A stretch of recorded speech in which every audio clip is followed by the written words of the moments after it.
오늘 하루도 하나님 철저히 의지하시기를 먼저 축복합니다. 오늘 함께 보실 하나님의 말씀은 욥기 39장 1절에서 2절 말씀입니다. 산 염소가 새끼 치는 때를 내가 아느냐? 암사슴이 새끼 낳는 것을 내가 본 적이 있느냐? 그것이 몇 달 만에 만삭되는지 아느냐? 그 낳을 때를 아느냐?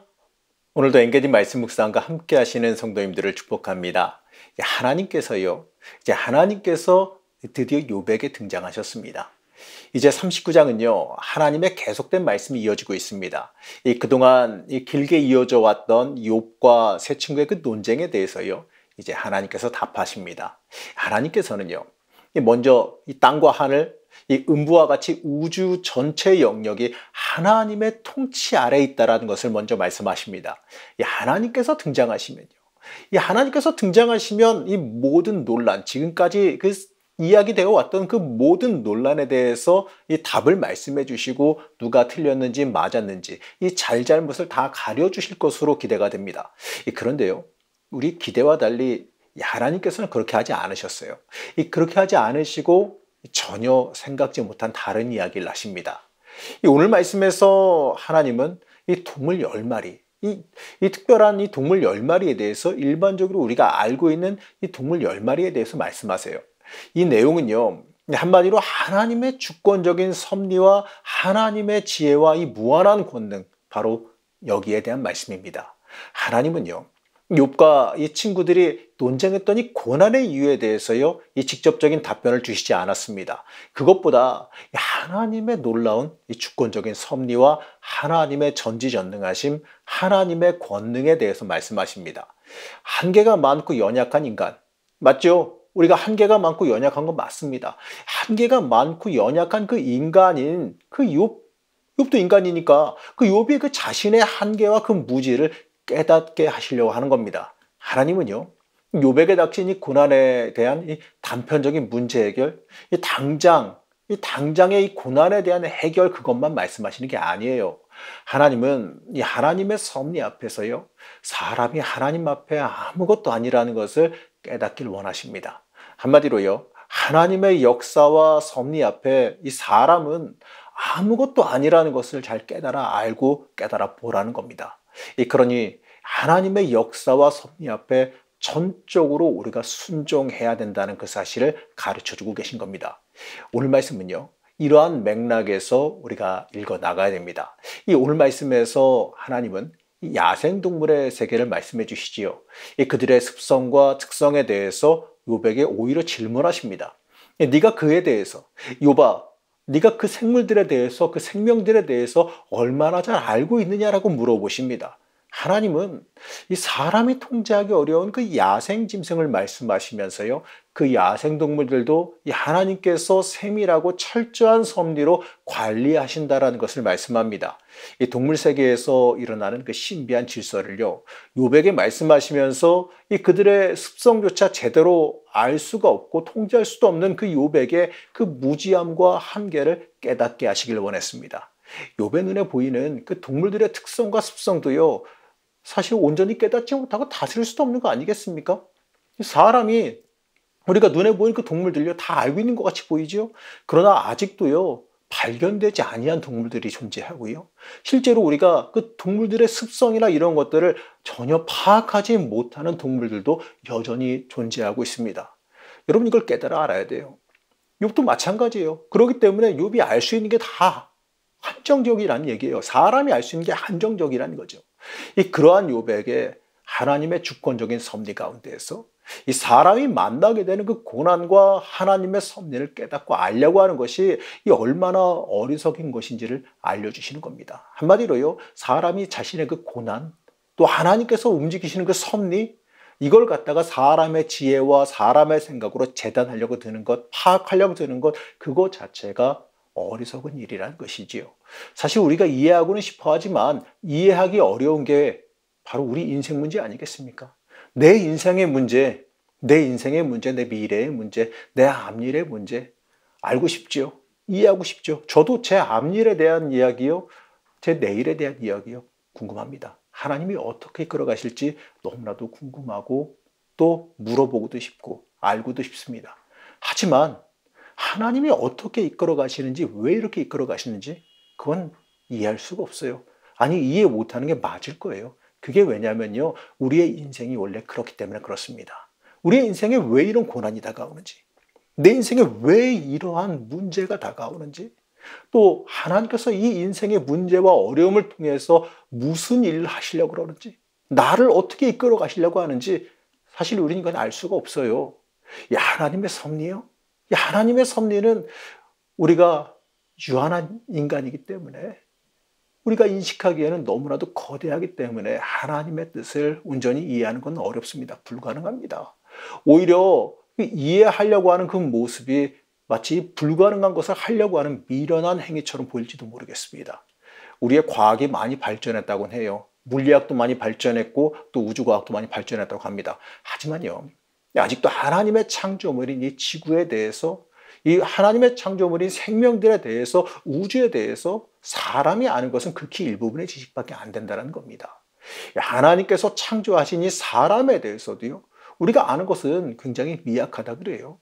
우리는요, 과학이 발달하면 할수록 우리가 아무것도 아니라는 사실을 깨닫게 되어지고 또 하나님 앞에 겸손해질 수밖에 없는 겁니다. 바로 이거예요. 하나님께서는요, 우리에게 하나님 앞에서 미련한 행동을 멈추라고 말씀하십니다.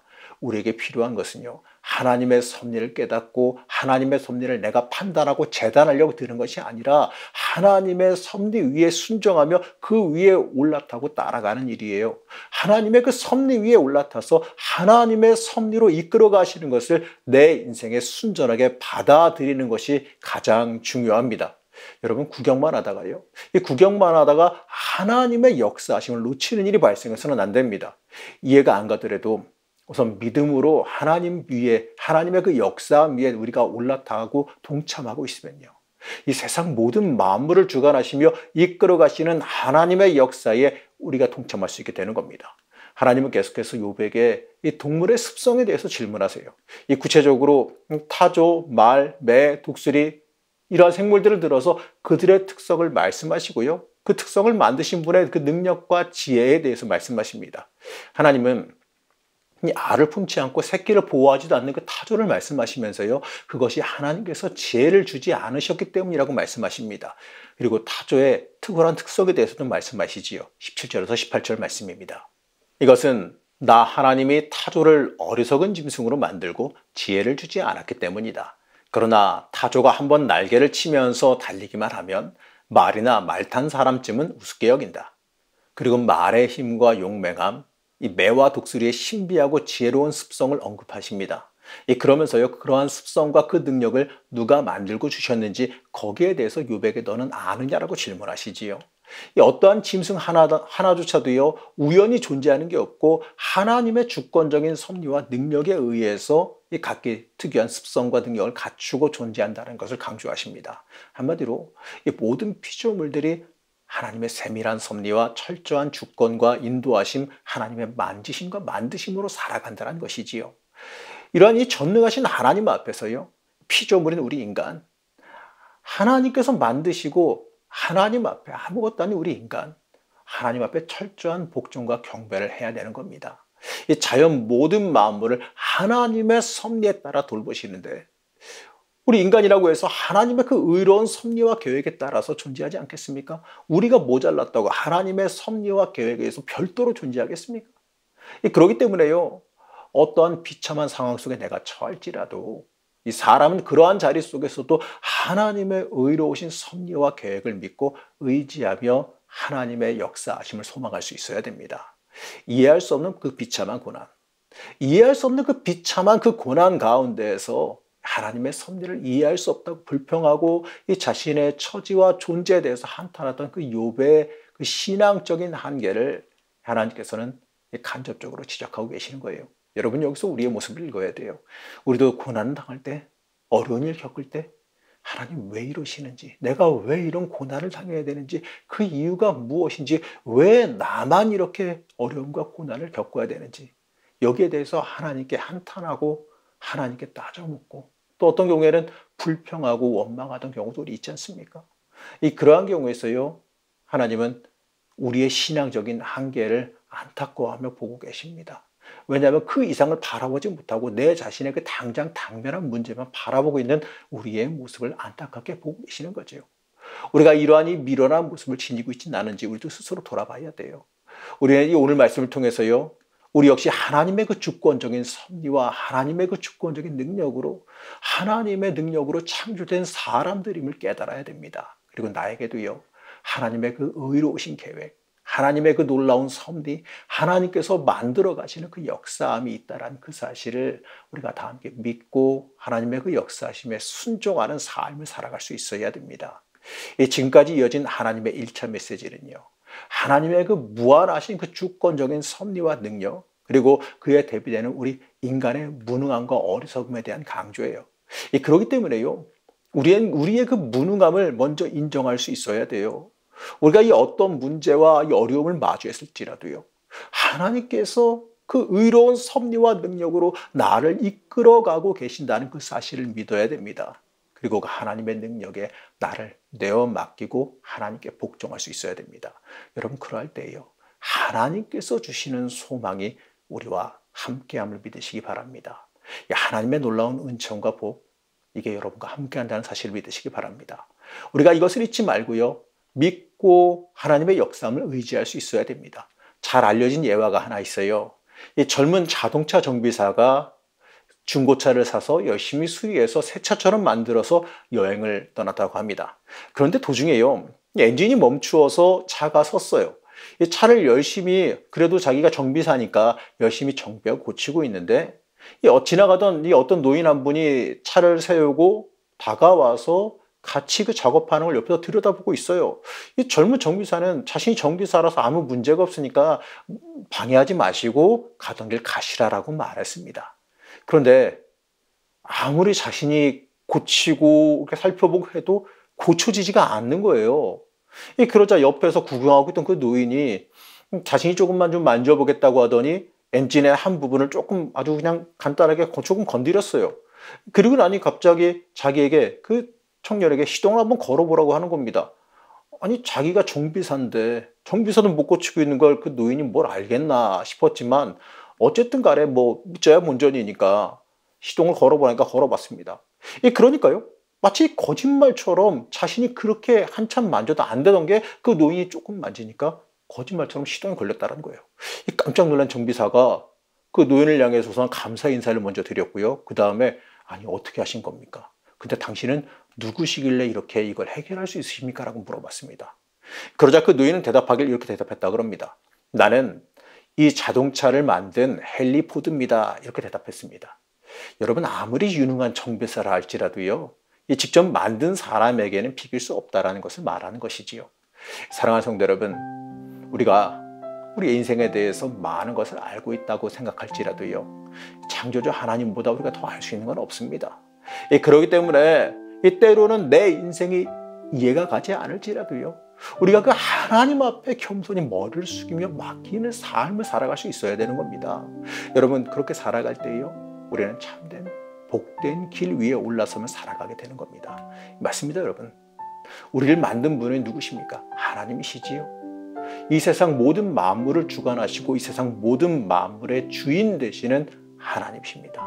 그리고 그 하나님께서요, 우리를 잊지 않고 우리를 이끌고 가고 계십니다.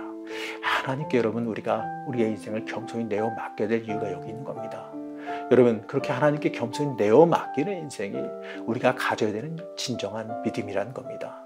여러분, 오늘 하루도요, 하나님 앞에 믿음으로 철저히 나아가서시길 바랍니다. 그럴 때 하나님께서 주시는 참된 복과 은혜를 누릴 줄로 믿고 사시기 바랍니다. 그럴 때 하나님의 놀라운 복과 은혜가 여러분에게 임할 줄로 축복합니다. 우리를 지키며 인도하신 하나님, 우리를 인도하시는 하나님의 손길에 우리의 인생을 내어 맡기길 원합니다. 주께서 인도하시는 그 놀라운 섭리 위에 우리가 올라탈 수 있게 허락하여 주옵시고, 하나님의 섭리로 인해 더 복된 은혜의 자리로 우리가 나아갈 수 있게 허락하여 주시옵소서. 당장 우리에게 처한 그 고난의 자리에서도 하나님의 역사하심을 믿고 의지하게 하여 주옵시고, 또 그로 인하여서요, 더 큰 은혜를 체험할 수 있도록 하나님 허락하여 주시고 함께하여 주시옵소서. 오늘 하루도 믿음으로 나갈 수 있게 붙잡아 주시기를 원하오며 거룩하고 존귀하신 예수님의 이름으로 간절히 기도드렸습니다. 아멘.